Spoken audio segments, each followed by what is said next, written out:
For as long as video games have existed, most have had a very clear goal in mind: convince the player that what they're seeing is real, or at the very least immerse them in the world that's in front of them. You're more likely to resonate with an experience if it feels real. Horror games take that sense of immersion and slap it back in your face, using a video game's natural ability to draw players in as a weapon. Suddenly, that feeling of, wow, everything is so real, turns to dread as you realize that statement also applies to the rotting mass of flesh in front of you who just ate someone's stomach like it was the buffet at Denny's. Resident Evil, the long-standing king of survival horror, absolutely mastered this skill of using immersion in their favor all the way back in 2002 with the remake of the original Resident Evil from 1996, and Capcom hasn't been able to get it just right since then, although they have come extremely close, especially with games like Resident Evil 7. The opening 10 minutes of Resident Evil establish the setting clearly and flawlessly, with quite possibly one of the most iconic lines of the series. Bizarre murder cases have recently occurred in Raccoon City. You're told the victims of these murders were apparently eaten. After a horrifying encounter with your neighbor's chihuahuas in the woods, your only refuge from the wilderness of the Arklay Mountains is a lone mansion. No holds are barred when it comes to Resident Evil. From the moment the game tells you to enter the survival horror and you gain control of your character, the tense and terrifying atmosphere of the mansion keeps a chokehold on your every decision. Every door is opened with an unknowing fear of what lies behind it. Every step taken is done so with uncertainty because the camera angle just changed, and just as the player begins to become comfortable with handling zombies, new enemy types are shuffled into the mix.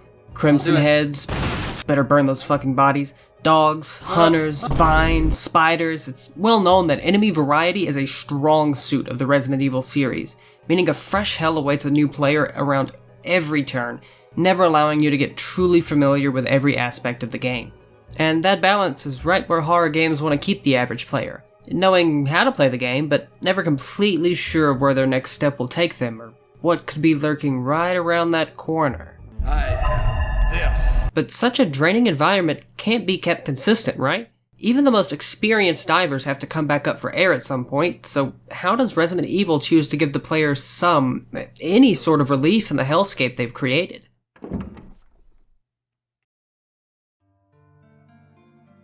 The iconic save room. If the player had a metaphorical or even literal breath they were holding, now would be the time to take in a big ol' gasp, because as this name implies, you're safe here. The music immediately cues the player into this, but there's more to it than that. Almost every save room theme in the series is ambiguous in its sound. They're comforting, but their melodies also hide a sense of uneasiness.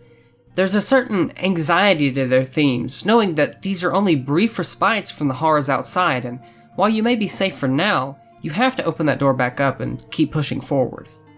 It's a trend for their music that even followed the series into its more action-oriented phase, with RE4 having a save room theme along with a chapter end theme, and RE5 and RE6 having end-of-chapter themes, all keeping that original motif of safe, but only briefly. Hearing that safe room music, seeing the item box, typewriter, not only is this an immediate relief, but it means so much more in the grand scheme of the pressure that the player's facing. A new safe room means a new spot to reload saves from, quicker access to the unlimited inventory space in a game where literally every item takes up an inventory slot, and it affects everything from planning your route through hell to deciding when you're going to take a break. Tagging alongside save rooms is another staple of Resident Evil: cheese. And call me a rat, because I love this shit. It wouldn't be a Resident Evil game if characters didn't talk like they were in an awful horror film, quip at everything, and just not take themselves so seriously. I wouldn't trade in the world's spookiest game if it meant I could never hear Barry fucking Burton, trained US police officer, utter the words, "You were almost a Jill sandwich." It's stuff like this that makes Resident Evil such an iconic series, and it's what makes the scary moments that much scarier. The Regenerators in Resident Evil 4 are fear-inducing on their own, sure, but having all of the action-packed Resident Evil 4 behind them, in a weird way, makes them even more frightening. It's why horror and non-horror games will often scare the shit out of you, because it's subverting your expectations. Long Neck McGee in Ocarina of Time, Metal Gear Solid 2 just predicting the future, caving in Minecraft. Striking that perfect balance of fear and relief is tough, but with the sparse placement of save rooms and cheese, Resident Evil keeps that tension just high enough, maintaining a solid grip over the player and their actions. Understanding the hold that they have over the player, the developers see that constant jump scares would eventually desensitize the player to any sense of fear they had established, so their usage is limited, and the player often gets jump scared organically rather than by force. What else? I feel like I'm forgetting something. I should go back to the safe room and open my item box to double check.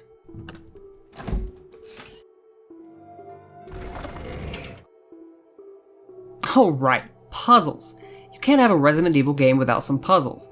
And while some games in the series have better puzzles than others, they all at least have them, as long as you're okay with a stretched definition of the word puzzle.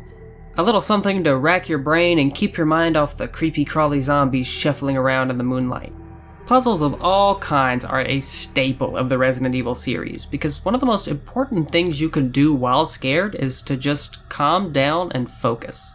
Distractions like making V-jolt for an easy boss kill, or even just moving an orb in 2 directions, can help direct your train of thought towards something, anything, other than spooky, in order to ensure that you're just a bit more focused.